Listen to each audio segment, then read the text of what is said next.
بسم اللہ الرحمن الرحیم۔ السلام علیکم، میں ہوں ساجد گوندل۔ آج 22 جون ہے سال 2022۔ کپتان نے نیوٹرل اور امپورٹڈ دونوں کو گھیر لیا ہے۔ بات اب جنرل باجوہ تک پہنچ گئی ہے۔ جنرل فیض کے حوالے سے عمران خان نے آج کیوں قسم کھائی، امپورٹڈ کے ایجنڈے کو مکمل طور پر اڑا کر رکھ دیا ہے۔ رجیم چینج سیمینار آج میریٹ ہوٹل اسلام آباد میں ہوا ہے۔ جذباتی مناظر دیکھنے کو ملے ہیں۔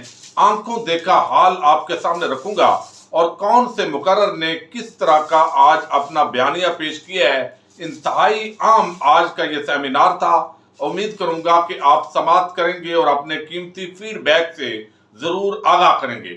میریٹ ہوٹل اسلام آباد کے اندر آج رجیم چینج سیمینار ہوا ہے، جس کے اندر تحریک انصاف نے اپنا نقطہ نظر رکھا ہے کس طرح ان کی حکومت کو ایک بین الاقوامی سازش کے ذریعے بدلا گیا۔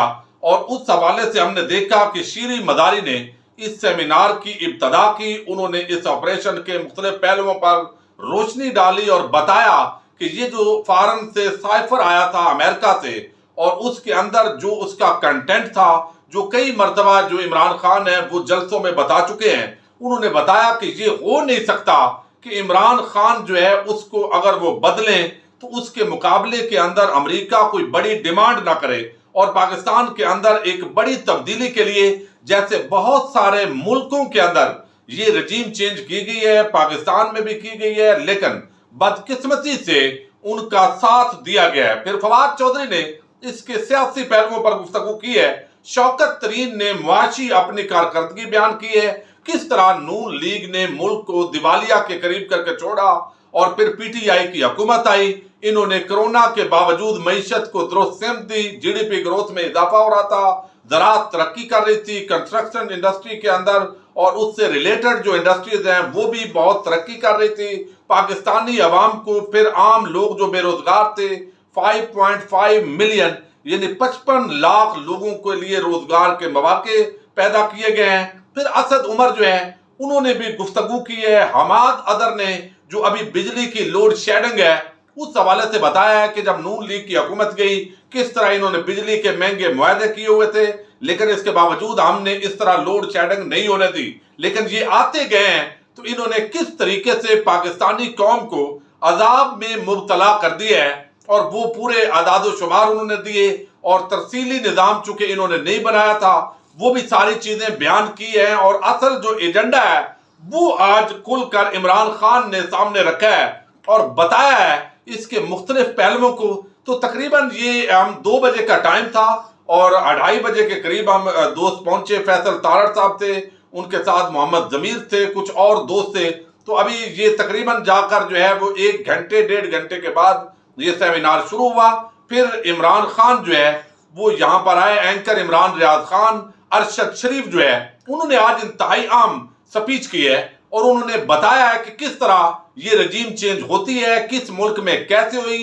پاکستان کے اندر جو حالات تھے، شروع سے 75 سالہ جو تاریخ ہے، مارشل لا کی تاریخ، جمہوریت کو یہاں پر کیوں مضبوط نہیں ہونے دیا گیا۔ پھر جس طرح میڈیا مینجمنٹ کی گئی، جس طرح کی لائنیں دی گئی کہ آپ نے سب اچھا کی رپورٹ دینی ہے اور عمران خان کو گندا کرنا ہے، اس پر کرپشن کے الزامات لگانے ہیں، اور اس کو آپ نے ثابت کرنا ہے کہ یہ کرپٹ ہے، اور زرداری اور شریف مافیا یہ بڑا زبردست ہے اور عوام کے لیے مسیح ہے۔ تو آج انہوں نے بڑا زبردست امپریسو قسم کا جو تھیسس ہے وہ لوگوں کے سامنے رکھا ہے۔ اب عمران خان جو ہے وہ آج پہلے کی نسبت بڑا کھل کر بولے ہیں، اور نیوٹرل سے بات اب صرف جو ہے نیوٹرل تک نہیں رہی بلکہ ڈائریکٹ جنرل باجوہ تک پہنچی ہے۔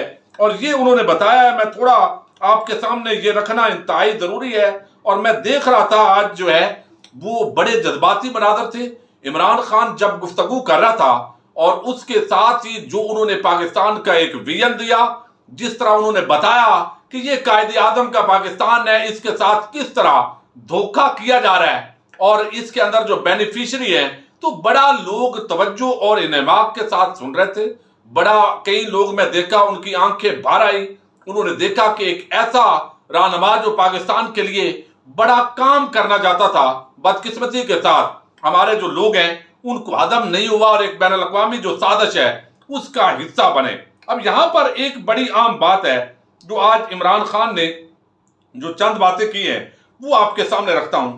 انہوں نے کہا کہ اب ایسا موڑ آ گیا ہے کہ نیوٹرل راستے کا گیئر ہی نکل گیا ہے، یعنی یا تو آپ رائٹ ہیں یا لیفٹ ہیں، یا چوروں کے ساتھ ہیں یا چوروں کے ساتھ نہیں ہے۔ گھر پر ڈاکہ پڑے تو کیا چوکیدار نیوٹرل ہو سکتا ہے؟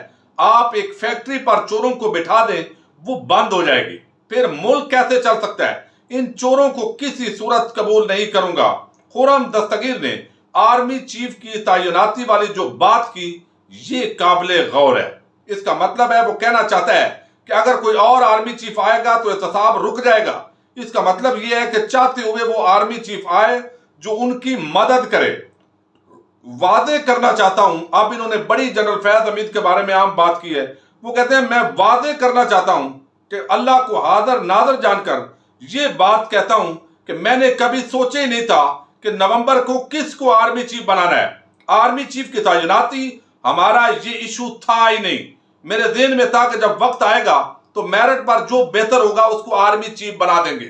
اس کا مطلب ہے کہ کچھ لوگ جو مسلسل یہ تاثر دے رہے ہیں کہ شاید وہ جنرل فیاض حمید ان کے پسندیدہ تھے، ان کو آرمی چیف بنانا چاہتے تھے، اور خرم دستگیر اور رانا ثناء اللہ نے جس طرح کا اظہار کیا تو یہ آج بات انہوں نے واضح کی ہے اور حلفاً جو ہے وہ کہا ہے کہ جنرل فیاض حمید کے حوالے سے کوئی انہوں نے فیصلہ نہیں کیا ہوا تھا۔ یہ بعض لوگوں کے ذہن کی اختراع تھی، ان کو خطرہ محسوس ہوا اور ایک نئی قسم کی جو جنگ ہے ایک تعیناتی کے لیے جو ہے وہ ملک کو کس سمت کے اندر لے کر جو ہے وہ جانے کی کوشش کی گئی ہے۔ آگے وہ کہتے ہیں میں نے کبھی زندگی میں اور کرکٹ میں بھی میرٹ کے خلاف کام نہیں کیا۔ شوکت خانم میں نے کبھی میرٹ کے خلاف ورزی نہیں کی۔ نمل یونیورسٹی میں نے میرٹ کے خلاف ورزی نہیں کی۔ کس طرح ادارے چل رہے ہیں، پاکستان کو بھی میں ایسا ہی کرنا چاہتا تھا۔ نواز شریف اپنی چوری بچانے کے لیے آرمی کو کنٹرول کرتا ہے، میں نے کوئی چوری تھوڑی بچانی ہے، مجھے کیا ہے جنرل باجوہ ہو، جنرل فیاض حمید ہو یا جنرل شمشاد ہو، یہ مجھے فرق نہیں پڑتا، ان کا کام چوری کرنا اور بچانا ہے۔ یہ ہر ادارے کو کنٹرول کرتے ہیں۔ آئی ایس آئی اور ایم آئی کے پاس ان کی چوری کی رپورٹ ہوتی ہے، اگر رپورٹ سامنے آئی تو ان کی حکومت چلی جائے گی۔ یہ ان کو خطرہ ہوتا تھا جنرل فیاض حمید جو ہے اس کو عمران خان لگا دے گا، کیونکہ ان کو جنرل فیاض سے خوف ہے کہ ان کا مستقبل تباہ ہو جائے گا۔ تو یہ آج انہوں نے بات کی۔ پھر انہوں نے کہا کہ امریکہ جب حکومت تبدیل کرتا ہے تو کیا وہ دوسرے ممالک کی بہتری کے لیے یہ رجیم چینج ہوتی ہے؟ نہیں، وہ اس کا دیوالیہ نکالتے ہیں، ان کے اپنے مقاصد ہوتے ہیں، ان کو پورا کرنے کے لیے یہ کھیل کھیلا جاتا ہے۔ امریکہ کئی ملکوں میں حکومتیں تبدیل کر چکا ہے اور وہاں پر اسی طریقے سے کیا گیا ہے۔ پھر امریکہ جو ہے اس کو اڈے دینا کیا پاکستان کے مفاد میں ہے؟ کیا ہمیں پتہ نہیں چلا کہ دہشت گردی کی جنگ میں جو ہماری تباہی امریکہ نے کی ہے؟ پھر اسرائیل کو تسلیم کرنے کے حوالے سے عمران خان نے واضح کیا، انہوں نے کہا کہ اگر پاکستان اسرائیل کو تسلیم کرتا ہے تو اسی دن سے جو کشمیر پر موقف ہے وہ مکمل طور پر ختم ہو جاتا ہے، چونکہ پھر ہم کسی کی آزادی کے لیے بات نہیں کر سکتے، اور اسرائیل کو تسلیم کرنا قائد اعظم کے نظریے کی نفی ہے۔ لہذا یہ چونکہ ان کے اس طرح کے ایجنڈے ہیں اور ان ایجنڈوں کے سامنے میں بالکل کھڑا تھا۔ دوسری طرف جو ہے وزیرستان میں جو کچھ ہوا، طالبان خان کہا گیا، میڈیا پر پیسہ چلتا ہے، بدنام کرتے ہیں، آرمی کی کمانڈنٹ کے اندر یہ بات ہوئی، لیکن اسرائیل اور فلسطین کے معاملے پر بات ہوئی۔ پھر امریکی بیسز جو ہے امریکہ کو بیسز دینے کی بات ہوئی، انہوں نے کہا یہ ایجنڈا کامیاب نہیں ہوگا۔ ڈونلڈ لو جو ہے اس کو آج انہوں نے کہا کہ اس بندے کی جرت دیکھو، اس کو تو وہاں سے نکال دینا چاہیے تھا، اور یہ اب کسی کو ایسا مراسلہ بھیجنے کی جرت نہیں کریں گے، اور پاکستان میں ان کا یہ آخری اس طرح کا مراسلہ تھا۔ یہ عمران خان نے بات کی تو لوگ ایک بڑی تالیاں بجی۔ انہوں نے کہا کہ یہ جو سازش ہے یہ اگر کامیاب ہو جاتی ہے، اور ابھی چونکہ آگے ہیں چور ڈاکو لٹیرے، تو آگے انہوں نے این آر او لینا ہوتا ہے، ان کو ملکی مفاد سے کوئی غرض نہیں ہوتی۔ یہ انڈیا سے اپنے تجارتی تعلقات کی بات کر رہے ہیں، لیکن کشمیریوں کے حقوق کی پامالی کے ساتھ ہمیں انڈیا سے تعلقات منظور نہیں ہیں۔ اب یہاں پر انہوں نے کہا کہ چوروں کو مسلط کرتے ہوئے 60% کابینہ یہ ضمانت پر ہے۔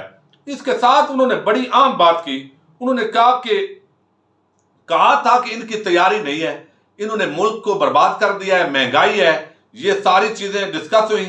الیکشن کمیشن کی جو کریڈیبلٹی ہے اس پر بھی انہوں نے سوال اٹھایا ہے۔ وہ کہتے ہیں ہمیں پتہ ہے کہ وہ لاہور میں شہزادہ اور شہزادی کے ساتھ مل کر دھاندلی کی کوشش کر رہے ہیں۔ ان چوروں کے خلاف کھڑا ہونا معاشرے کی ذمہ داری ہے۔ اللہ نے برائی کے خلاف کسی کو نیوٹرل رہنے کی اجازت نہیں دی۔ انصاف اور اخلاقیات کو بمباری سے ختم نہیں کیا جا سکتا۔ پاکستان کا ہر شعبہ اوپر جا رہا تھا۔ میں نے اور شوکت ترین نے نیوٹرل کو جا کر بڑا سمجھایا تھا کہ ملک برباد نہ کرو، ملک کو بربادی سے بچاؤ، اس سازش کو روکو، لیکن نہیں روکا گیا۔ لیکن اب انہوں نے کہا کہ ایک بریگیڈیئر صاحب ہیں جو ضمنی انتخابات کے اندر جو ہے وہ لاہور میں بیٹھ کر کچھ دھاندلی جو ہے وہ پی ٹی آئی کو ہرانے کی کوشش کر رہے ہیں، الیکشن کو مینج کرنے کی کوشش کر رہے ہیں۔ تو ظاہر ہے اس طرح ایک حاضر سربست بریگیڈیئر کا پر جو الزام ہے، یہ براہ راست army chief general Qamar Javed Bajwa پر یہ الزام ہے کہ اگر ملک کے ادارے اس طرح کے کاموں کے اندر لگے ہوئے ہیں، اور پھر انہوں نے یہ بھی کہا کہ صرف الیکشن نہیں بلکہ اس ملک کا جو حل ہے معاملات کا، وہ یہی ہے کہ صاف اور شفاف الیکشن ہوں۔ اور یہ جو ایک دھاندلی کا پورا ایک نیٹ ورک بنایا جا رہا ہے مریم، حمزہ شہباز اور باقیوں کی طرف سے، یہ اس طریقے سے ملک نہیں چل سکتا۔ اوپر پاکستان جا رہا تھا، معاشی اشاریے بہتر تھے، آپ نے ریورس گیئر کے اندر لگا دیا اور اب مزید تباہی کر رہے ہیں۔ اور آئی ایم ایف کے سامنے جو گھٹنے ٹیکے ہیں، یقینی طور پر پاکستانیوں کے لیے اور زیادہ آنے والے دن کٹھن ہونے جا رہے ہیں۔ لیکن میں میدان نہیں چھوڑوں گا، عوام نکلے گی اور یہ امپورٹڈ حکومت جو ہے یہ اپنے گھر جائے گی اور منطقی انجام کو یہ لوگ پہنچیں گے۔ ایک بڑا ہی ایک زبردست جو ہے یہ سیمینار تھا، اس کا ماحول جو ہے وہ بڑا، وہاں پر لوگوں نے توجہ سے تمام گفتگو سنی، اور میں سمجھتا ہوں ایک بڑا فکری، نظریاتی اور اعداد و شمار کے ساتھ، فیکٹ کے ساتھ جو ہے وہ آج چیزیں رکھی گئی ہیں۔ اجازت دیجیے، اللہ حافظ۔